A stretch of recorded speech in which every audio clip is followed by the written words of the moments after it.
यदि गावः प्रदक्षिणेर कार्या वंदनीया ही नित्यशः मंगलायतनम दिव्याः सृष्टास्त्वेता स्वयंभुवा। यदि गाय घर में पाली जाए या गौशाला खोली जाए और गौओं की सेवा की जाए, जिनके पास अर्थ है, भाव है, भगवान स्वयं श्री कृष्णचंद्र जी ने गौ सेवा स्वीकार की, गौवें चराई। गौओं की परिक्रमा करने से, जैसे आप प्रभु के बिहारी जी के मंदिर की 4 परिक्रमा करें तो जो फल आपको मिलेगा वही गाय की 4 परिक्रमा कर लें तो आपको प्राप्त हो जाएगा। गौ की प्रदक्षिणा से, गावः प्रदक्षिणी कार्या वंदनीया ही नित्यशः, जो रोज गाय को प्रणाम करता है और गाय की प्रदक्षिणा करता है तो भगवत प्रदक्षिणा का उसे फल प्राप्त होता है। जहां गौएं विराजमान होती हैं वो बड़ा पवित्र दिव्य तीर्थ स्थल माना जाता है। गौएं जहां विराजमान रहती, गौशाला में भजन करे तो कई गुना बढ़कर के प्राप्त होता है। स्वयं ब्रह्मा जी ने गौओं को दिव्य गुणों से विभूषित बनाया है। अप्यागाराणि विप्राणाम देवतायतनानि च यद गोमयेन शुद्ध्यंतिम किम ब्रूमो हृदिकम ततः। गाय के गोबर से जहां लेपा जाता है वहां जिस देवता का आवाहन करोगे वही देवता आकर विराजमान हो जाएगा। अपवित्र भूमि में भी यदि गाय के गोबर का लेप कर दिया जाए तो परम पवित्र मानी जाती है। गाय बहुत पवित्र, जहां वो बैठती है, जहां वो मूत्र त्याग करती, गोबर त्याग करती, वो स्थान तीर्थ तुल्य पवित्र माना जाता है।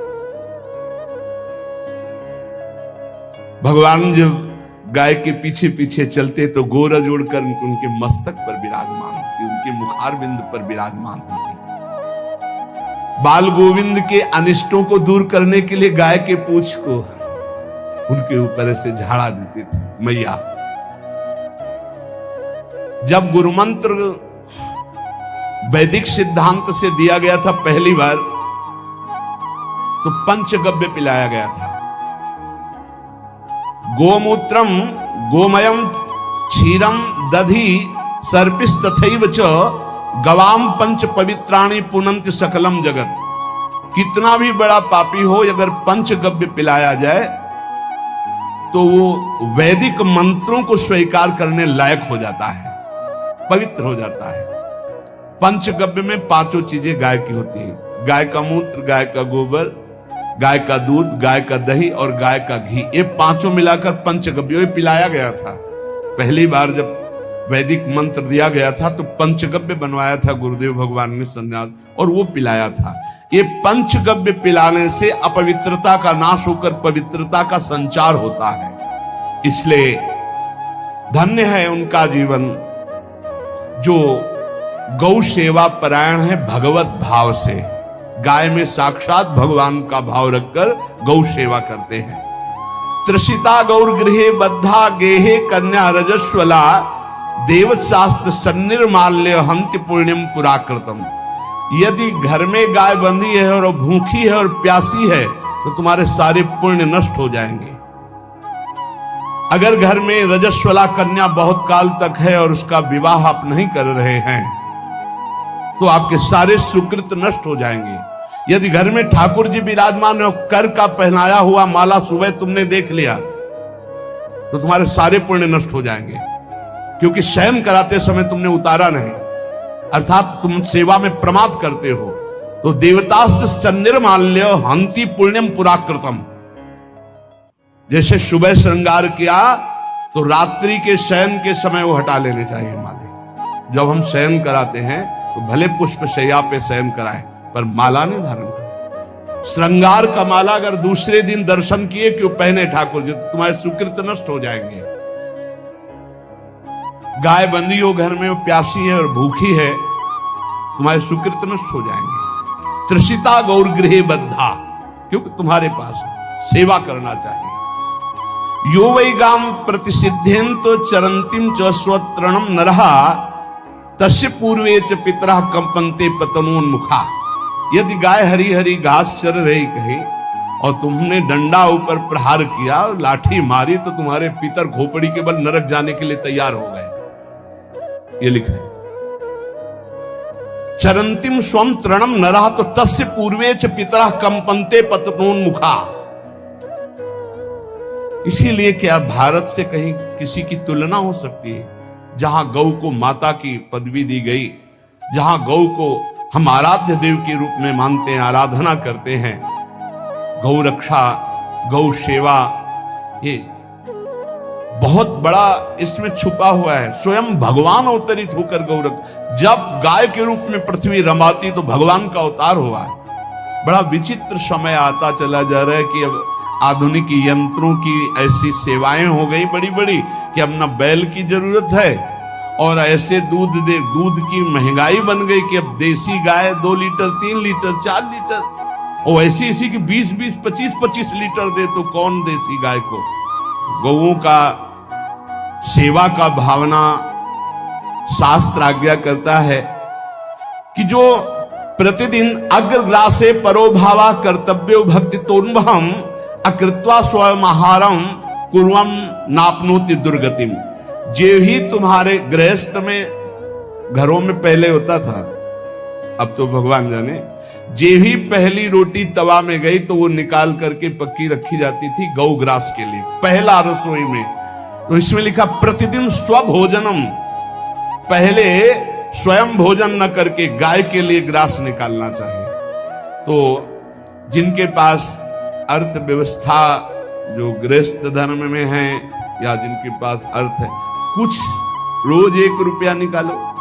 हम कह रहे रोज निकालो तो महीने में 30 रुपया होते। 30 रुपया में एक गाय को हरी घास तो एक टाइम पवा ही सकते हो ना, बहुत नहीं है तो 1-1 रुपया निकाल के अगर एक गाय को चारा दोगे तो एक बार का भोजन तो हो ही सकता है। 30 रुपया में हरी घास जाकर उसके दावा एक बार तो पवा दोगे ना।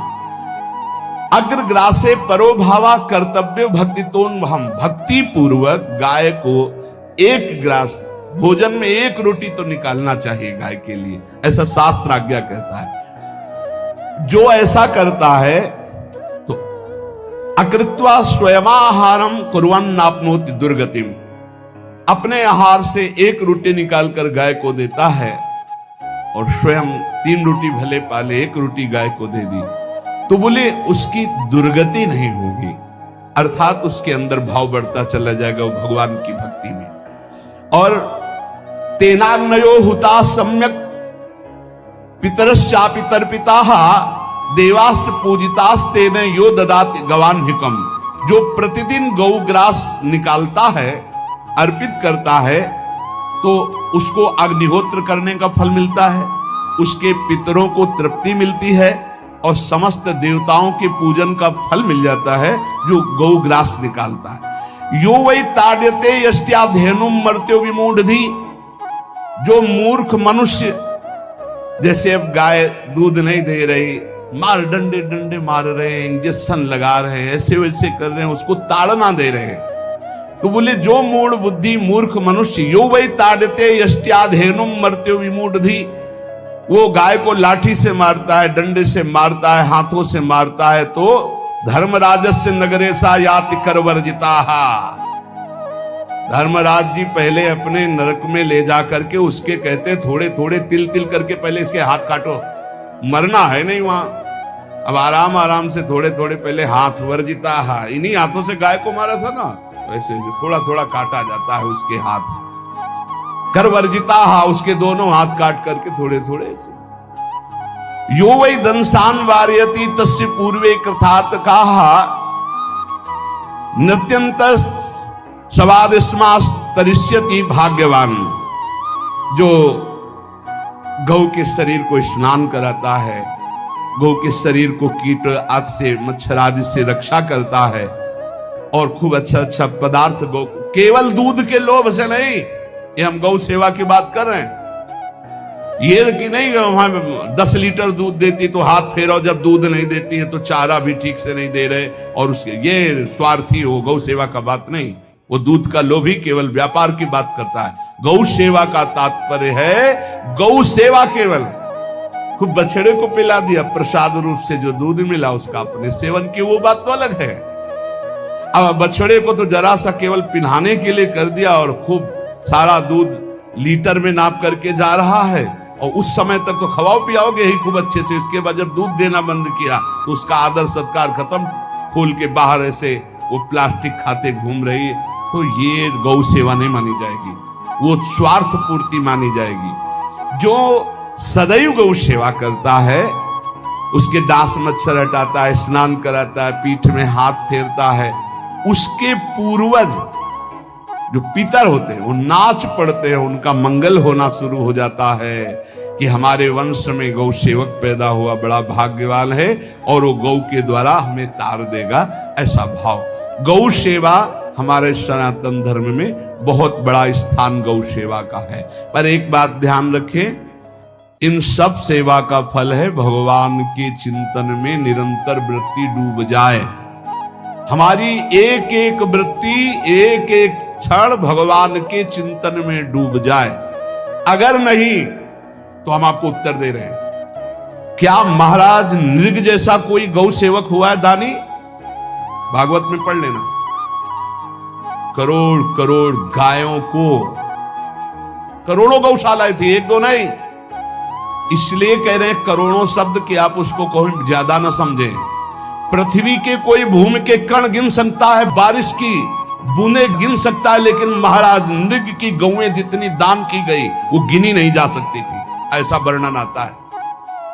अरबों अर्बुद गौओं की सब स्वर्ण से अभिषिक्त करके ब्राह्मणों को दान करना।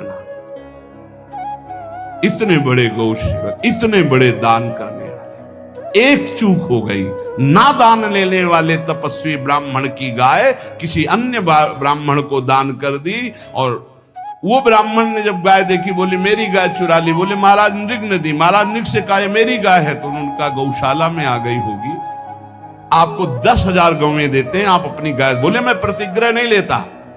जिसने दान लिया था उसने कहा गाय यही लेके जाऊंगा, तो उनका आप गाय छोड़ दीजिए, आपको 10,000 गाय देते। बोले नहीं लूंगा।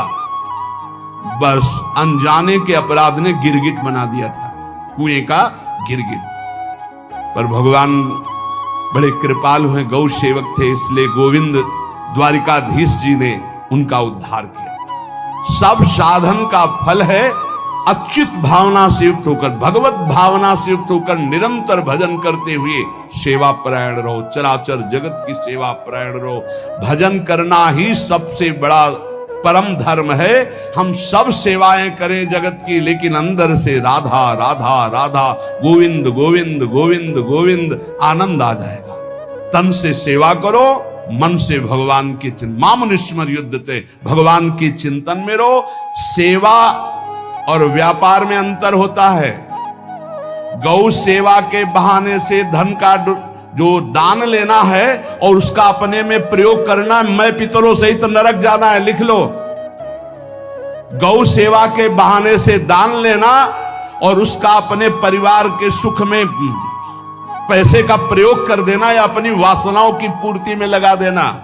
आया गौ सेवा के लिए और आप प्रयोग कर रहे हैं गाड़ी घोड़ा नाना प्रकार के सांसारिक भोगों में, तो लिख लो पितर सहित तुम्हारे नरक जाएंगे, क्योंकि गौ सेवा के लिए आया है।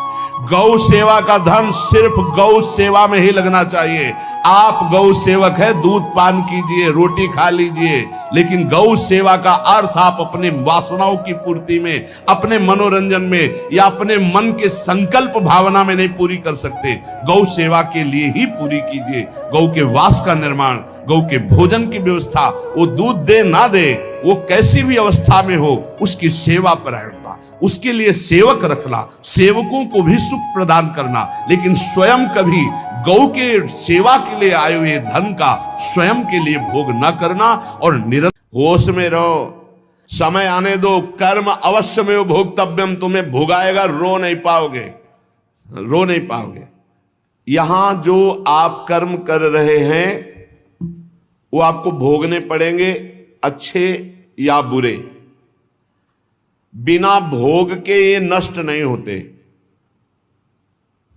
एकमात्र उपाय है, जैसे आपको वकीलों के द्वारा प्रमाणित कर दिया गया कि यहां के वकील है चित्रगुप्त,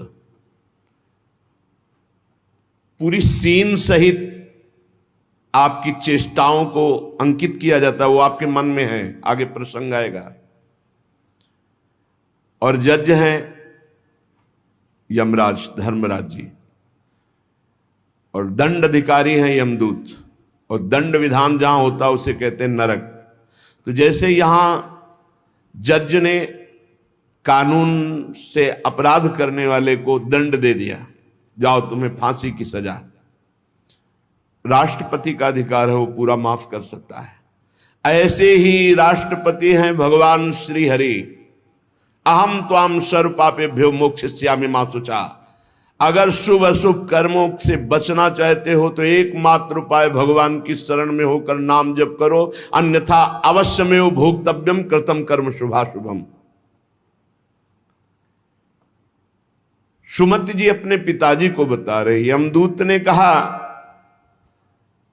महाराज, मृत्यु लोक में मनुष्य जो पुण्य और पाप करता है बारी बारी से उसे भोगना पड़ता है। बहुत ध्यान से सुनोगे तो आपको बड़ी सावधानी प्राप्त हो जाएगी। जो छोटी मोटी गलतियां आप हंसी खेल में करते हैं वो भी आपको दंड भोगना पड़ेगा। ये पाप और पुण्य बिना भोगे नष्ट नहीं होते कि आपने पाप कर दिया और दान दे दिया तो वो पाप कट गया, ऐसा नहीं है। पुण्य का अलग विभाग होगा, पाप का अलग विभाग होगा। अगर काट सकते हैं तो सिर्फ भगवान काट सकते हैं, भगवान का भजन काट सकता है, दूसरा नहीं। लाखों जन्मों में जो तुमने पाप और पुण्य किया है, जो एकत्रित है, उसका नाम है संचित कर्म। संचित पाप और पुण्य, और उससे जब मनुष्य शरीर मिलता है या जो शरीर मिलता है उससे जो हिसाब निकाल करके कुछ पुण्य और कुछ पाप, उसे प्रारब्ध भोग कहते हैं। फिर यहां कर जो नवीन कर्म किया जाता है उसे क्रियमाण कहते हैं। मनुष्यों के लिए जो उनका जमा हुआ पाप और पुण्य है वो अंकुरित होकर बढ़ता रहता है, ब्याज दर ब्याज। बहुत दुर्गति होती है, इसीलिए बहुत जन्म हम भोगे तो भी अपने संचित कर्म को नहीं भोग सकते। जैसे बीज मिट्टी और जल की आकांक्षा करता है तभी वो उत्तम वृक्ष रूप धारण करता है, ऐसे ही पाप और पुण्य उसे प्रेरित करके पुनः पाप करवाता है, प्रेरित करके पुण्य पुनः पुण्य करवाता है। अगर पाप कर्म में रहती है तो पाप पर पाप, पाप पर पाप, और ये एकत्रित होकर वृक्ष रूप होकर समय स्थान वो निश्चित करेगा। पाप तुम्हें कहां दंड देना है, समय स्थान। बुरी दशा आने के पहले बुद्धि बदली जाती है, उसकी बुद्धि बदल दी गई। आप ना आवे आप पर ताई तहां ले जाए, वो वहीं ले जाएगा, उसी स्थान पर मारा जाएगा, उसी स्थान पर जो दंड उसे मिलना मिलेगा। जैसे आपने छोटा पाप किया तो आपके चलते समय पैर में कांटा चुभेगा और दुख होगा। कांटा निकाला गया, थोड़ी दिन वहां दर्द रहा, खत्म हो गया, आपका पाप क्षय हो गया। छोटा पाप कोई, आगे बताया जाएगा कौन कौन से पाप से कैसे कैसे दंड मिलते हैं। अब अगर आपसे थोड़ा बड़ा पाप बना है तो वही पैर में लोहे की कील बनकर चुभेगा, कांटे की जगह लोहे की कील, अधिक दुख होगा। और बड़ा पाप बना है तो खजूर का कांटा, बड़ा कील, ऐसे आपके पैर में चुभ। बिना पाप कर्म के कहीं भी किसी को कोई भी दुख नहीं हो सकता। सिर में दर्द होना, आजीवन पूरे जीवन सिर का रोग हो गया कि वो दर्द ही होगा 2-4 दिन में, 10 दिन में, पाप का कारण। अपथ्य भोजन, सर्दी सहन न होना, गर्मी सहन न होना, हर समय हृदय जलते रहना, पाप का लक्षण। भिन्न भिन्न पाप भिन्न भिन्न प्रकार के दुख देते हैं दीर्घ काल तक। शस्त्र और अग्नि आदि का भय ये पाप के कारण होता है। अनेक जन्मों के संचित पाप, कोई इसी जन्म के केवल नहीं है, वो केवल मंडराते रहते हैं आकाश में दंड देने के लिए, समय इंतजार करते हैं। जैसे नरक में पड़े हुए जीव तुम देख रहे हो, घोर पाप का फल भोग रहे, केवल दिखाया गया था नरक। जानते हो किस बात से? कल याद होगा, सुमति जी ने पानी पीने जाने वाली गौओं को वैश्य कुल में 7वें जन्म में जन्मे जब थे, तो उन्होंने उनको नहीं पीने दिया। इसके अपराध से उनको नरक दिखाया गया था। तो वो यमदूतों से प्रश्न करते जाते हैं और उनका उत्तर यमदूत देते जाते हैं।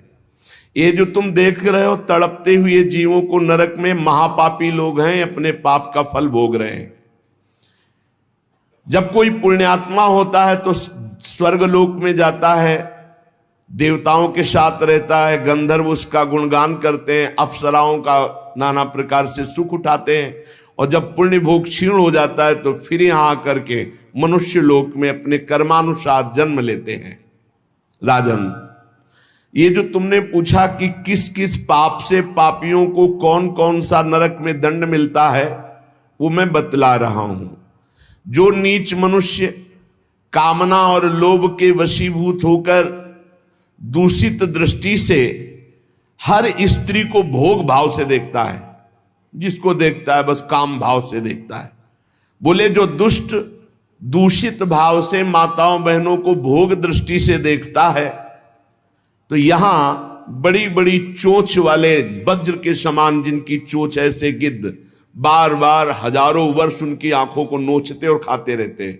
वो आंखें बार बार होती रहती हैं, बार बार निकालते। यही वहां है कि मरना नहीं है। उनकी दोनों आंखों को वज्र तुल्य नरक के पंछी बार बार निकालते हैं और खाते हैं, और उनके पुनः नए नए नेत्र उत्पन्न हो जाते हैं। इस पापी को पलक झपकने तक के लिए विश्राम नहीं मिलता, निमिष तक के लिए कि थोड़ा चैन मिल जाए, महान दुख होता रहता है। हजारों वर्ष तक उसको इस नेत्र दर्द पीड़ा भोगनी पड़ती है। और फिर जब मृत्युलोक में जन्मता है तो नेत्र रोगी पैदा होता है। वो यहां पैदा होगा नेत्र रोगी, या नेत्र ही नहीं है या नेत्रों में दिखाई नहीं दे रहा, कई तरह के व्यवधान, जिन्होंने नेत्रों का दुरुपयोग किया। अब जिन लोगों ने, जिनको तुम देख रहे हो इनकी जबान काटी जाती, बार बार जबान नोची जाती है, ये वही लोग हैं जो शास्त्र का गलत उपदेश किए हैं, गलत अर्थ किए हैं, अपनी वासना की पूर्ति के लिए शास्त्र का गलत प्रयोग किए हैं, जो किसी को गलत सलाह दी है तो इनकी जबान बार बार छोटे छोटे हिस्से में तलवार से काटी जाती है। शास्त्र का उल्टा अर्थ बताया, उसकी जबान को वहां हजारों वर्ष काटा जाता है। खिलवाड़ नहीं, प्रश्न उत्तर कर देना। अगर आपका उत्तर गलत है तो आप नरक जाएंगे। प्रश्न करता तो आप पर श्रद्धा करके पूछ रहा है और आपने मनमानी उत्तर दे दिया और वैसा आचरण कर दिया तो उसको पाप नहीं लगेगा, पाप आपको लगेगा क्योंकि आपने आदेश किया है और आपकी दुर्गति हो जाएगी। इसीलिए अनाधिकारी को जब जनक जी महाराज विदेह राज ने पूछा, निमि जी ने नवयोगेश्वरों से कि मैंने यही प्रश्न कर्म के विषय में सनकादि से पूछा था, वो मौन थे, कोई उत्तर नहीं दिया। क्यों? तो बोले उस समय आपका ज्ञान जागृत नहीं हुआ था, आप उस समय अनाधिकारी थे, कर्म का बड़ा सूक्ष्म विषय होता है, इसीलिए वो मौन थे। ऐसा नहीं कि हर प्रश्न का उत्तर फटाक से दे दे, और वो गलत है अगर उत्तर तो शास्त्र सम्मत नहीं है तो उत्तर देने वाले को नरक का दंड मिलेगा, उसकी जबान हजारों वर्ष वहां काटी जाएगी। जो शास्त्र का गलत अर्थ करता है, जो शास्त्र को अपनी वासना पूर्ति के लिए घुमा करके बोलता है, जो किसी को बुरी सलाह देता है, उसकी जबान यहां काटी जाती, जो देख रहे हो। और हे सुमति जी, जो वेद की निंदा करते हैं, देवताओं की निंदा करते हैं, संतों की निंदा करते हैं, वैष्णव की निंदा करते हैं, गुरु की निंदा करते हैं, गुरु पर दोष दृष्टि करते हैं, गुरु को वक्र दृष्टि से देखते हैं, क्रोध दृष्टि से, उन सब को यहां भयंकर वज्र तुल्य वाले जिनकी चोंच है, ऐसे पक्षी गिरा गिरा करके उनके अंगों को नोचते हैं, जबान, आंख और उनके शरीर के अंगों को।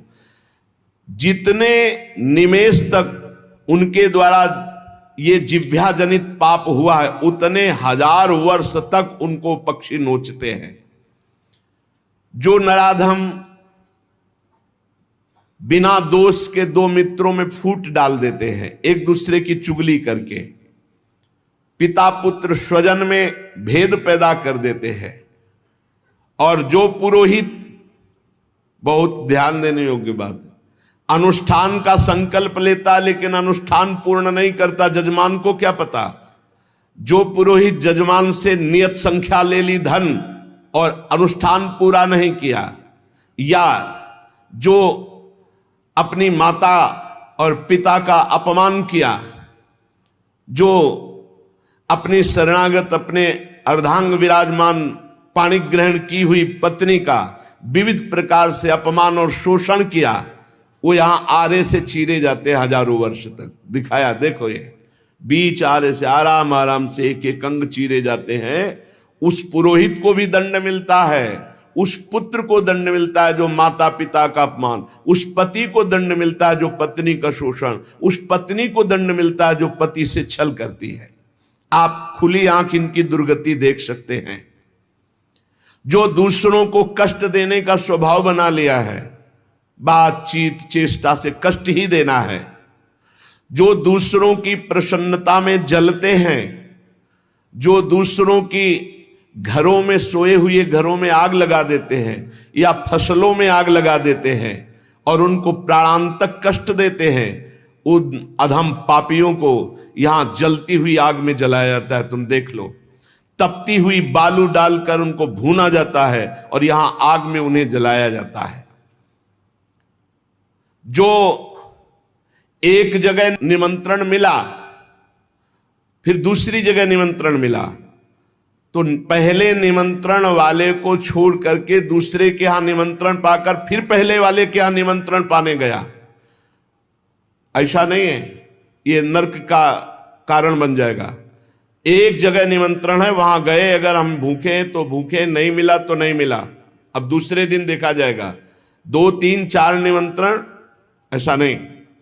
जो ब्रह्मर्षि किसी देव कार्य के लिए, पितृ कार्य के लिए यजमान के द्वारा निमंत्रित किया गया और वो दूसरी जगह भोजन कर लिया, दूसरे निमंत्रण को स्वीकार करके फिर उसके यहां भोजन करने गया, तो उसको यहां नरक में 2 टुकड़े करने वाला दंड मिलता। बार बार उसके 2 टुकड़े, ये बार बार बहुत जगह भंडारा, बहुत जगह निमंत्रण, ये ऐसा नहीं है। सिद्धांत है, तुम भूखे हो तो एक जगह चले जाओ और अपना पेट भरो, भजन करो। ये नहीं कि 5 जगह चले गए तो खूब दक्षिणा 5 जगह की मिली तो सुन लो। ये तस्मा शास्त्रम प्रमाणम, ये शास्त्र है, मनमानी नहीं। पहले ऐसा कभी ब्रह्म ऋषि जन नहीं करते थे। 5 घरों में भिक्षा मांग लो, या निमंत्रण है तो एक जगह जाके पेट भर लो जो रूखा सूखा मिले। ये 14 जगह भंडारा, 14 जगह निमंत्रण, तो उसकी व्यवस्था है। ये नरकगामी बना देगा, बुद्धि भ्रष्ट हो जाएगी। जो सदैव कड़वी बातें बोलकर लोगों के दिल पर चोट पहुंचाते रहते हैं, कुछ लोगों का ऐसा स्वभाव होता है, जब बोलेंगे तो हृदय की पीड़ा प्रकट हो ही जाए, ऐसा उनका है। ऐसे हैं वो, ऐसे बोलते हैं कि अत्यंत पीड़ा दे। ऐसा करने वालों को यहां के पक्षी टूट पड़ते नरक में लाते हैं, नोच नोच करके उनको खाते हैं। जो यहां किसी की चुगली करता है, उसकी जिह्वा तेज छुरे से बार बार ऐसे चीरी जाती है, फिर पूरी हो जाती है, फिर चीरी जाती है। जिन्होंने उद्दंडतावश अपने पूज्य जनों का अनादर किया, उनको मारा पीटा, गुरुजनों को, अपने गुरु को, माता को, पिता को, बाबा को, पितामह को, ये पूज्य जन है, ये गुरु के समान पूज्य है। जो अपने गुरुजनों को, पूज्य जनों को अनादर करता है, दंड देता है, मारता है, पीटता है, वो देखो ये कुंड बने हैं विष्ठा के, पीब के और मूत्र के। मूत्र का कुंड, विष्ठा का और पीब का, नीचे करके मुख उन्हीं कुंडों में डाल दिया जाता है, ऊपर से पैक कर दिया जाता है। हजारों वर्ष वही खाओ वही सड़ो, कितना भयानक कष्ट है। नीचे के मुख करके उसमें डाल दिया जाता है। जो लोग भोजन बनाने, बहुत ध्यान से सुनो, भोजन बनाना उद्देश्य रखो, यज्ञ है, यज्ञ के लिए भोजन बना रहे हैं, सबके हृदयों में भगवान है। पहले भोग लगाओ श्री भगवान का, फिर दरवाजे पर निकलो और आसपास झांक के देखो, कोई पशु पक्षी, कोई मनुष्य, कोई संत महात्मा, कोई भूखा तो नहीं दिखाई दे रहा। अगर एक गाय है, कुत्ता भी है, तो घर से जाओ, रोटी लाओ, पहले उसे डालो, भगवत स्वरूप मान करके पहले। फिर अपने घर में जो बड़े बूढ़े हैं सबसे पहले उनको पवाओ, बच्चे जो हैं उनको पवाओ। अच्छी अच्छी चीज तुम पालो, बड़े बूढ़े नहीं, अभी आगे आएगा, उनको भी दंड मिलता है। तो जो रसोई बनाए तो उसे भाग लगाना चाहिए, देवता का भाग, अतिथि का भाग, कौवे का भाग, गाय का भाग, और अपने जो पूर्व के बुजुर्ग जन हैं पहले उनकी सेवा। अच्छा, जो भी रसोई बने, भगवान का भोग लगाया, दरवाजे तक गए, अतिथि को देखा, एक गौ के लिए ग्रास निकाला, एक कौवा पक्षी आदि के, जरूर जरूर ये नहीं निकालोगे तो पाप है। गीता जी में कहा, जो अपने लिए पका के पाता है वो पाप पाता है। तो जो अभ्यागत, अपने बुजुर्ग और अतिथि, अब कोई साधु महात्मा आया, माना कोई भी हो, वो दरवाजे में पुकारा, राधे श्याम, आप छुप नहीं सकते, आपको निकलना पड़ेगा। हाँ, राधे राधे, क्या चाहिए, क्या सेवा करूं आपकी? आप जल पिएंगे, आप भोजन पाएंगे? नहीं, मुझे पैसा चाहिए। वो नहीं दे सकता, खत्म खेल, आपका आदर हो गया। आप मृदु वचन में इतना तो बोल सकते हैं, राधे श्याम, आप इतना बोल सकते हैं, आप जल पिएंगे, आप रोटी पाएंगे, भोजन प्रसाद पाएंगे। नहीं, मुझे रुपया चाहिए। नहीं, मेरी श्रद्धा नहीं, मैं नहीं दे सकता, सामर्थ्य नहीं है, श्रद्धा नहीं है, कुछ भी आप कह दो उस पर चलेगा, पर आपको निकलना चाहिए। यदि आप छुपे रहे हो, आपके कान में आवाज आई, आपके दरवाजे से भिक्षुक वापस जा रहा, तो आपके सुकृत नष्ट हो जाएंगे और आपको पाप लगेगा। ये धर्म है, अतिथि देवो भव। देना ना देना वो आपके ऊपर की बात है, लेकिन मृदु वचन, जल और भोजन, ये तीन तो प्राय सब नहीं, कुछ है एक फल दे दे। अगर वो कहता है मुझे भूख लगी है, तो आप वहीं गेट के बाहर बैठिए, परिचय नहीं है इसलिए, घर में जो सदस्य पुरुष वर्ग का, उससे 2 रोटी भेज दीजिए। जो दुष्ट आए हुए अतिथि का अपमान कर देता है, अतिथि देवो भव, बड़ी महिमा है गृहस्थ धर्म में अतिथि सेवा, साधु सेवा की, उसे यहां पीब चाट चाट के पवाई जाती है नरक में। उनका बुरा हाल होता है, बहुत सावधानी। इसीलिए धर्मात्मा पुरुष एक एक कार्य को बहुत धर्मपूर्वक, जो यहां दूसरे के भाग का अपहरण कर लेते हैं,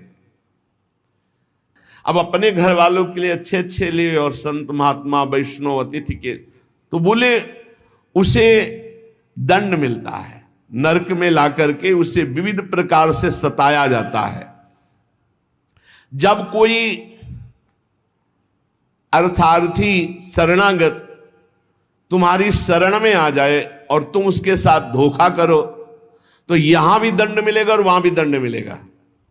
तो कह रहे हैं, जो आए हुए शरणागत के साथ छल करता है, तो यहां थूक, खखार, बिष्ठा, इसके कुंड बने हैं, इनमें डाल दिया जाता है। आनंद लो, सोचो, थोड़ी देर भावना करो, गटर में पैक कर दिया जाए, आपको मरना है नहीं, थूक खखार लाल, उसमें ये नारकी गतियां हैं। हे सुमति, बहुत ध्यान दीजिए, जो लोग झूठे मुंह और झूठे हाथ, देवता का स्पर्श, देवता को प्रणाम, गुरुजनों को प्रणाम, जो लोग ऐसा अपवित्र कार्य करते हैं, उनके हाथों को यहां यमराज तिल तिल भर करके काटते हैं। जैसे कोई सब्जी नहीं काटता, ऐसे बड़ी रफ्तार से ऐसे बार बार काटते। अरे ऐसे थोड़ी शास्त्र में, हम यहाँ खाए डोल रहे हैं, ऐसे जूता पहने भोजन कर रहे हैं, न कुल्ला न आचमन, ये सब नारकी गति को प्राप्त होने वाले जीव, तभी बुद्धि भ्रष्ट मनमानी आचरण करने। पहले जानते हो गांव में कैसे पंगत पवाई जाती थी, सबके चरण धोए जाते थे। आप महाभारत में पढ़िए, राजसू यज्ञ में जितने राजा आए थे सबसे अग्र पूजा भगवान की हुई, लेकिन भगवान ने सेवा ली थी सबके चरण धोने की। कितना पवित्र व्यवहार था। शास्त्री पट्टी बिछा दी, चरण धो दिए, हाथ धुलवाए, कुल्ला करवाए, सब बैठे, सबके तिलक पूजन, और सबका फिर वो पत्तल, दोना, सकोरा, ये पवित्र है। ये होटलों में जो खाते हैं ना, वहां रज लगा के थोड़ी धोते हैं, ऐसे मारा पानी पाइप से, वही रुमाल हजारों में फेर दी। अब मतलब किसको है, जब वो कौन सा भोजन कहते हैं जिसमें सब ऐसे ले लेकर पाते हैं। हाँ, अब हमें तो कहना भी नहीं आता। अब सोचो उसमें वही शराब पिए हुए व्यक्ति खा रहा है, उसी से आप ले रहे, उसी से जो जो मना। अब वो पाया फिर लेने का मन, फिर कोई रोकने वाला है, वहां कोई खड़ा है नहीं, सब रखे बोले ये वीआईपी लोग हैं। वीआईपी लोगों की वीआईपी व्यवस्था है, समझ लीजिए। जो जूठे मुंह होकर के या भगवान सूर्य चंद्र की तरफ करके लघुशंका करते हैं, सूर्य उदय है, सूर्य भगवान की तरफ, चंद्र भगवान की तरफ, भगवत विग्रहों की तरफ लघुशंका करते हैं, तो उनके आंखों में आग का अंगार रखा जाता है, ऐसे बार बार चीखते जलते हैं। जो जेठ होकर अपने लघु भ्राता की पत्नी के साथ गलत, पिता होकर अपनी पुत्री के साथ, भाई होकर अपनी बहन के साथ, या गुरु पत्नी के, ऐसे लोगों को तपाई हुई लोहे की स्त्री के साथ बेड़ियों से, लोहे की ऐसे जंजीरों से जो जलती हुई, उसी में जकड़ दिया जाता है। बहुत तुम्हारी बुद्धि भ्रष्ट हुई थी, जो बहन बेटी और पवित्र संबंध भी नहीं तुम्हें दिखाई दिए, तो उसमें लपेट दिया। लोहे की स्त्री, धधकती हुई आग, लोहे की जंजीरों से बांध दिया। त्राहिमाम पुकार रहा है, हजारों वर्ष बंधा रहे, मरना तो है नहीं, जकड़ दिया जाता। आग का अंगार आसो पास उसके रख दिया जाता है, उसके पूरे के पूरे शरीर में बार बार दाह आग होती है, चिल्लाता है। ऐसे नराधमों को यहां बहुत दंड दिया जाता है। यमदूत कहते हैं, जो अपने कानों से गुरु की निंदा सुनता है, जो अपने कानों से वैष्णवजनों की निंदा सुनता है, जो दूसरों की निंदा सुनकर के हर्षित होता है, ऐसे पापियों को यमदूत जो लाते हैं यमराज के, वो तपाया हुआ लोहा उनके कानों में डाला जाता है। बार बार तपाया हुआ लोहा, बार बार। गुरु निंदा सुनी, संत निंदा सुनी, वैष्णव निंदा सुनी, सुनने वालों को, और बड़े हर्षित होते। जब किसी की निंदा होती ना, तो कुछ लोग ऐसे हर्षित होते जैसे उनको सम्राट पद मिल रहा हो। अरे पर निंदा के किए ते आवत नहीं कछुआत, मूर्ख पर्वत पाप को ले चल अपने साथ। यहां विलाप करते हैं, पर यहां यमदूत स्वयं कह रहे हैं, हम लोगों के हृदय में दया तनिक भी नहीं है, और क्रोधित होकर उनको और कष्ट देते हैं। जैसे वो विलाप करते हैं तो क्रोधित होकर और कष्ट देते हैं। जो देव मंदिर में जमीन लगाई गई या किसी ऋषि मुनि को दान में दे दी गई, या कोई सभा भवन है सार्वजनिक, जो इनको तुड़वा कर उनकी जमीन हड़प लेते हैं, उस जगह अपना निवास स्थान बना लेते हैं, उसका प्रयोग करते हैं। यहां यमदूत उन्हें ला करके धीरे धीरे उनके शरीर की खाल उदाड़ते हैं। पूरी उधल गई, फिर शरीर में नई खाल, फिर धीरे धीरे होश में। ये नहीं कि देवालय की लगी हुई संपत्ति का प्रयोग कर लिया, या देवालय को विध्वंस कर दिया, या सभा भवनों को विध्वंस करके अपने लिए अपना कब्जा, तो फिर ये वो चीखते चिल्लाते, पर यहां दया नहीं है। जो गौ के स्थान में, पवित्र स्थान में जल में मल त्याग करते हैं, जैसे नदी है, कोई सरोवर है, या गौशाला है, या देवालय है, उसकी सीमा में मल त्याग करते हैं।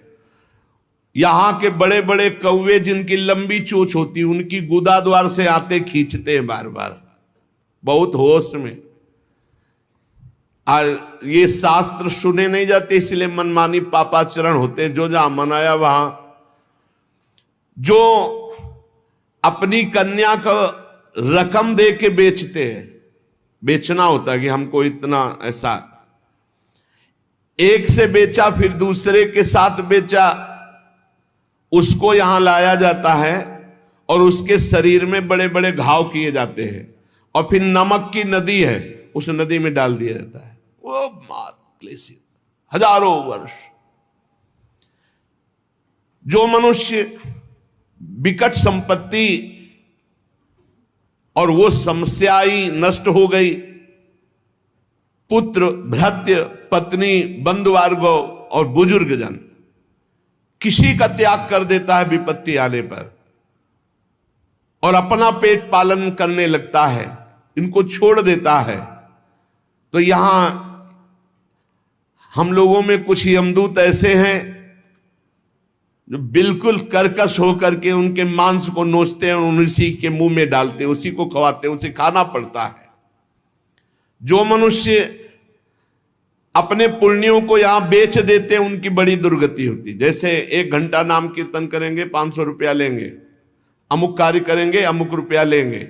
जो अपने पुण्यों को बेच देते हैं, कई तरह से बेचना होता है, अब उनकी व्याख्या कहां तक करें।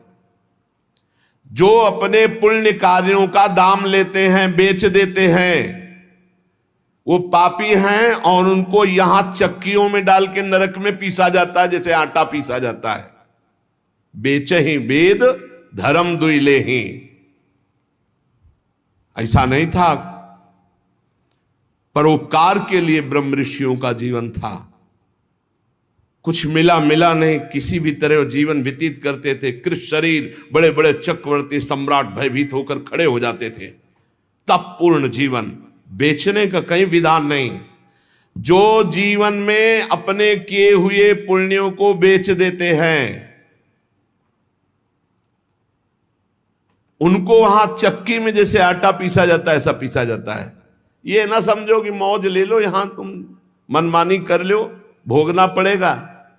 अवश्य में भोक्तव्यम, नरक में जाकर के हिसाब भोगना पड़ेगा। चक्कियों में पीसे जाते हैं जो अपने पुण्य कर्मों को बेचते हैं।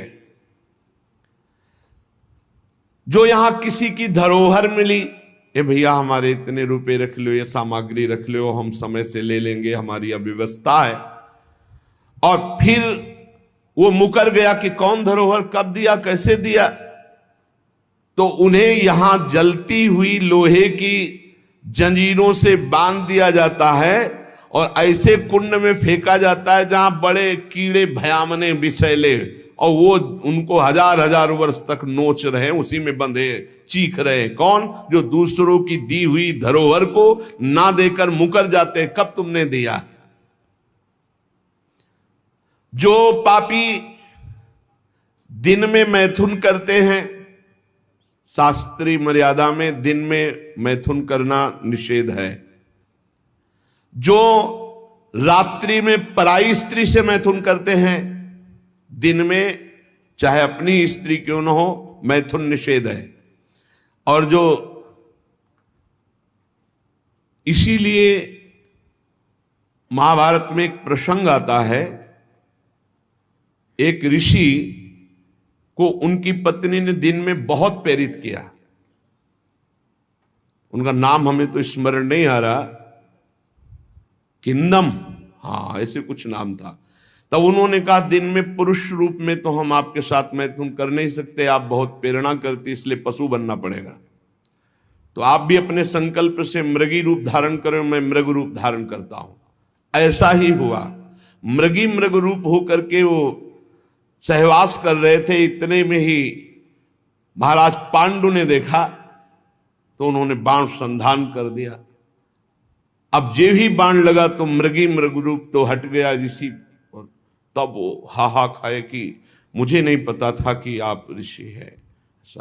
तो उन्होंने घटना बताई थी कि मेरी पत्नी विवश थी काम से, इसलिए मुझे पशु रूप धारण करना पड़ा, क्योंकि दिन में मनुष्य रूप से मैं तो नहीं किया जा सकता। जाओ, तुमने मुझे इस स्थिति में मारा है, अगर ऐसी स्थिति तुम्हारी हुई अपनी पत्नी के साथ तो तुम्हारे मृत्यु का योग हो जाएगा। मृत्यु का योग हो भी गया। तो जो दिन में अपनी स्त्री से या रात्रि में पराई स्त्री से, वो यहां पापी जन लाए जाते हैं, बहुत गहरा कुंड है जो खोपड़ी के बल उसमें छोड़े जाते हैं, लोहे के बड़े बड़े नीचे कांटे लगे हुए हैं, पूरा बिंध जाते हैं, फिर निकाले गए, फिर फेंके। अरे भाई होश में, जैसी थरिवंश नरक गति दुर्भरी यम द्वारे कटियत नक्षी के।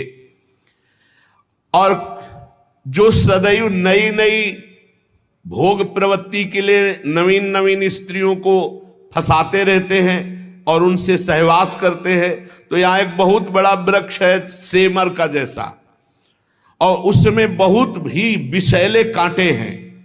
उस पापी को उसमें जबरदस्ती खींचा जाता है, बार बार नीचे बार बार ऊपर, करो आलिंगन। अधिक मात्रा में वो खून से लथपथ होकर, जहरीले कांटे लगने से व्याकुल होकर त्राहिमाम पुकारता है। जो लोग पराई स्त्रियों को फुसलाकर उनके सतीत्व को नष्ट करते हैं, जो लोग अपने धन के घमंड में आकर गुरुजनों को नीचा दिखाते हैं, जो लोग अपने गुरुजनों के प्रति रोष दृष्टि रखते हैं, उनको यहां लाकर जैसे चटनी पीसी जाती शिला में, ऐसे बड़ी बड़ी शिलाओं से उनको पीसा जाता है। यमदूत सुमति जी को बता रहे हैं, और वो बहुत कष्ट पाता है। ये यमलोक बड़ा दुखमय है, दिन रात यहां व्यथा ही व्यथा है। जो जल में मूत्रते हैं, कुल्ला करते हैं, थूकते हैं, विष्ठा करके सोचते हैं, बोले ऐसे लोगों को यहां थूक, विष्ठा और मूत्र से भरे हुए दुर्गंध युक्त नरक के कुंडों में डाला जाता है।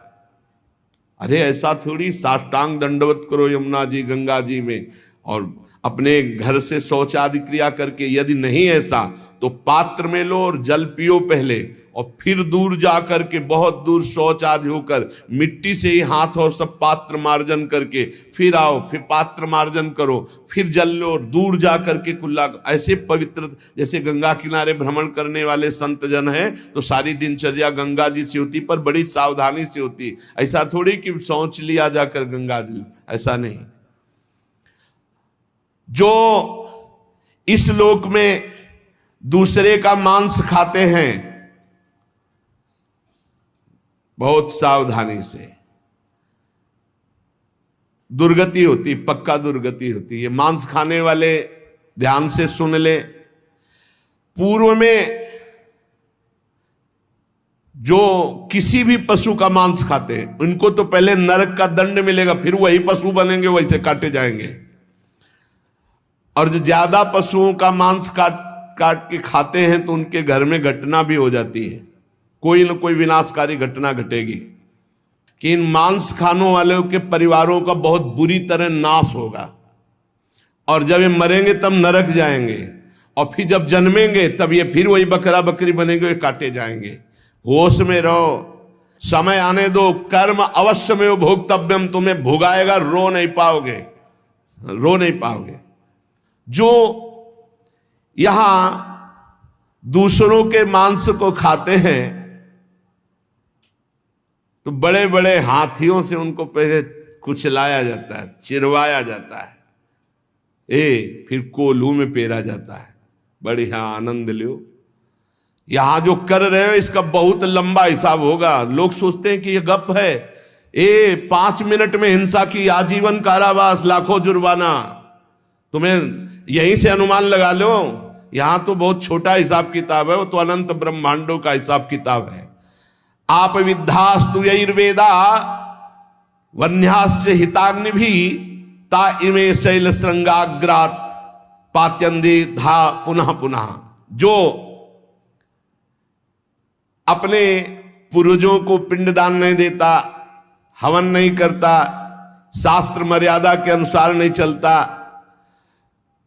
जो बिना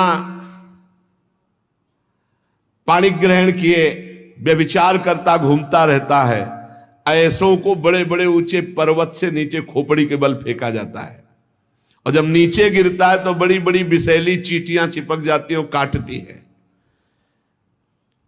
अब और सावधानी की बात, जो पापी पुरुष के द्वारा दिया हुआ दान लेता है, स्वीकार करता है, पापी होश में ये रुपए की गड्डी नरक पहुंचा देगी।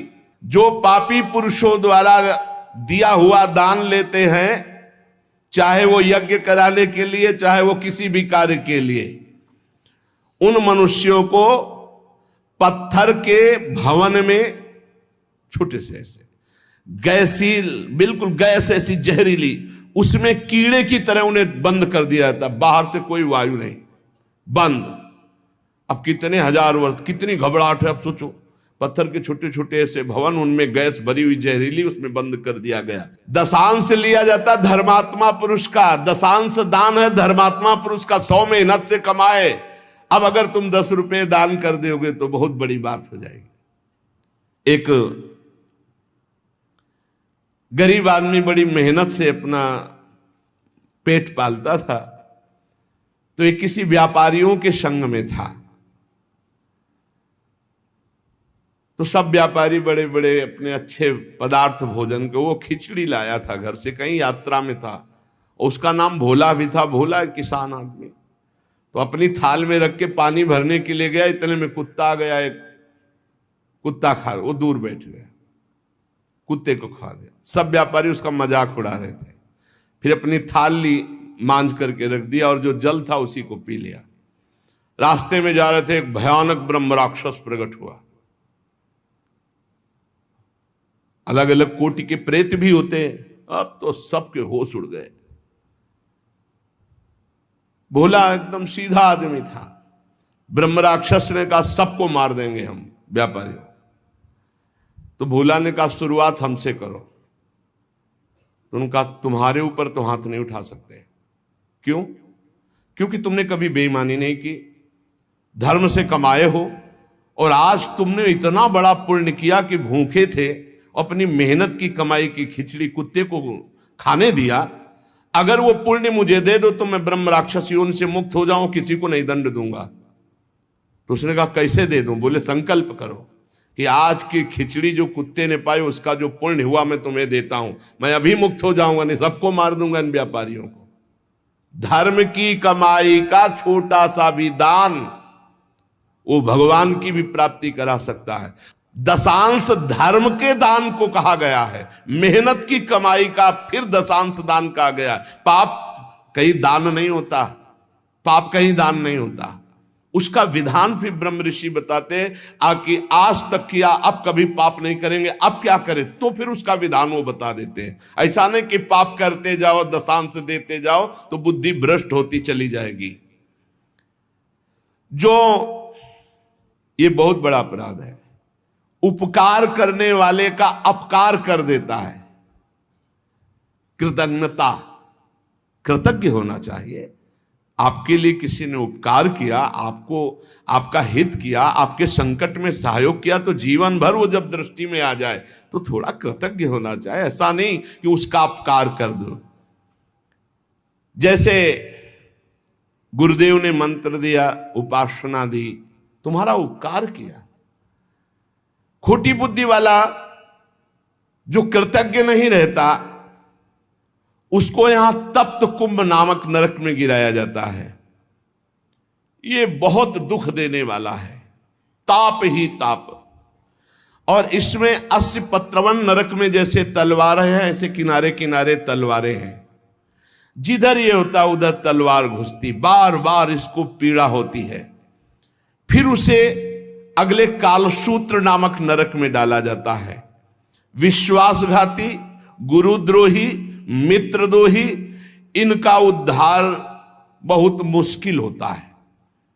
ये यहां नरक में भोग करके भी जब जन्म लेते हैं तो कोढ़ी, दुष्ट स्वभाव वाले, सर्प आदि ऐसी योनियों को प्राप्त होते हैं। यहां जो किसी का सोना चुरा लेते हैं, यहां जो शराब पीते हैं, उन महापापियों को यहां लाया जाता है और जो शराब पीते हुए गला हुआ लोहा उनको पिलाया जाता है।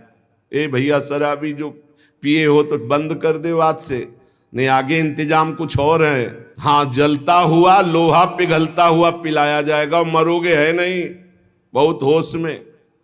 स्वर्ण की चोरी करने वाले को वैसे ही स्वर्णिम आग के ऊपर फेंक दिया जाता है, भुनो सारे।